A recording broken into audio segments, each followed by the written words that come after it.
das aldeias, o único meio de transporte de que dispunham. É, pois, com profunda mágoa que os transmontanos viram encerrar o troço entre Bragança e Mirandela e antevêem agora o fim da ligação do Tua.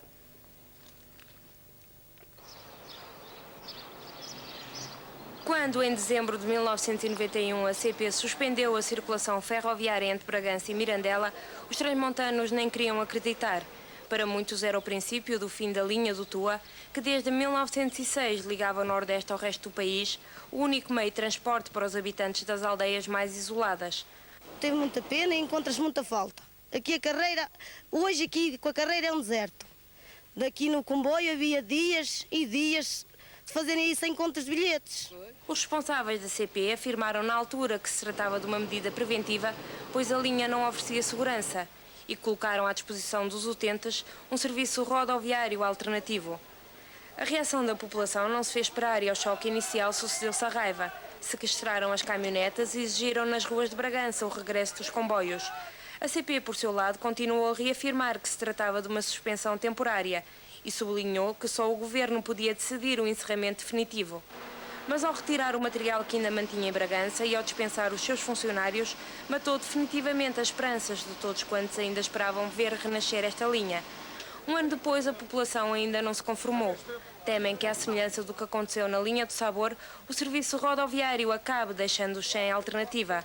Outros há que têm o seu futuro definitivamente comprometido, como estes dois jovens na aldeia de Sendas, que não irão completar a escolaridade obrigatória. Não ganho para os transportes, quanto mais para os estudos. Portanto, sem comboio não vai pôr os seus filhos a estudar? Ah, pois não. Não posso de maneira nenhuma. Resta agora saber o que irá acontecer à ligação entre Mirandela e o Tua, ainda em funcionamento, mas que, segundo alguns, deverá também encerrar em breve. Há mesmo quem afirme que a CP não está interessada em operar no Nordeste, apesar do seu estatuto de serviço público, e que por isso não permite a circulação dos comboios a velocidades superiores a 30 km/h, o que torna as viagens muito longas e desajusta os horários às necessidades das populações. Mas se é verdade que esta linha, com viagens de 5 horas entre o Tua e Bragança, pouco interesse tem, a sua modernização e prolongamento até Espanha são plenamente justificados numa perspectiva de desenvolvimento regional. É que cada vez mais o caminho de ferro, pela sua segurança, comodidade e rapidez, é visto como o transporte do futuro, e o Nordeste continua servido por uma rede de estradas deficiente e por isso longe do resto do país. Dr. Carlos Fonseca, conhece bem estas linhas, já vos percorreu de todas as formas e feitios, conheceu muitas histórias, deu-lhe para perceber porque é que estas linhas não são interessantes, uma vez que já se disse que a CP não é por causa das estradas que as encerra, chegou a perceber porque é que a CP as quis encerrar? Não, para ser sincero, nunca percebi. Eu acho muito difícil por apresentar só questões de rentabilidade.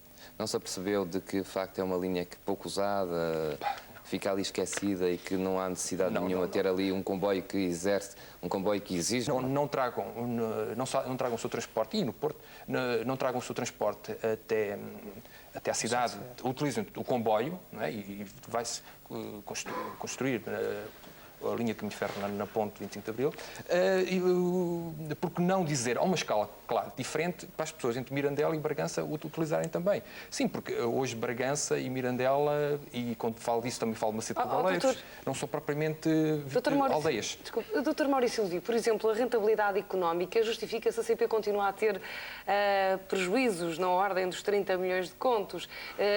Em alguns troços do caminho de ferro tem um serviço combinado em que algumas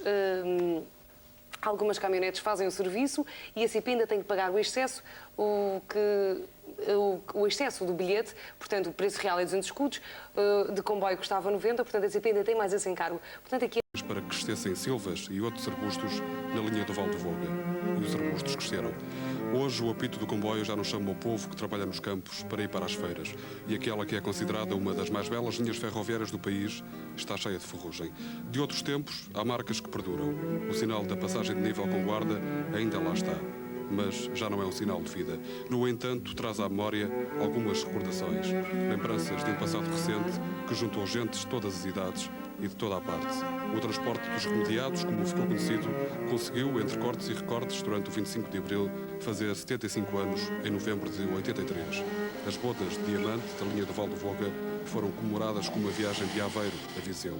Bilhete de ida e volta completamente grátis. Um passeio que faz esquecer aos habitantes da região as caminhonetas da CP, o único meio de transporte que liga, nos dias que correm, Cernada a Viseu. O restante percurso da linha do Val do Voga, Cernada até Espinho e o ramal até Aveiro, ainda está em funcionamento. Quem por lá viaja afirma, contudo, que não sabe muito bem por quanto tempo continuará a percorrer os cerca de 60 km efetuados por uma automotora. Bem bonito. Dr. António Magalhães Costa, vou-lhe dar a palavra, queria falar. Bom, é evidente que ao ver estas reportagens, digamos, a saudade volta e faz-nos pensar que há valores na vida que não são só os de ordem económica. E, digamos, a vida, para ser vida de equilíbrio, exige que os responsáveis tenham consciência disso mesmo. E mais ainda, a CP, que eu saiba, ainda é uma empresa de serviços públicos. Portanto, o caráter público do serviço é uma componente forte e não se pode ver a questão só do ponto de vista de rentabilidade financeira. Há serviços sociais que são prestados em zonas e em situações e em regiões de extrema carência, como é, por exemplo, a região do Basto. Neste caso, eu gostaria de dizer algumas coisas que são importantes que se digam. Era importante que, por exemplo, hoje estivesse aqui entre nós alguém da CP. Nós convidamos, mas não quiseram fazer representar. Era porque estas questões devem ser discutidas com as pessoas que têm mais responsabilidade nas decisões que foram tomadas. É evidente que nós podemos estar aqui a dizer o que entendemos, mas não temos a possibilidade da outra parte de fazer e corremos o risco de se pensar que é um jogo viciado. Bom, mas mesmo correndo o risco de ser mal entendido, eu penso que devo dizer o seguinte. Há coisa de, digamos, uns 13 anos atrás, eu era responsável pela organização dos serviços de transportes escolares na Escola Maior do Conselho. Era professor, era responsável por isso e usava, digamos,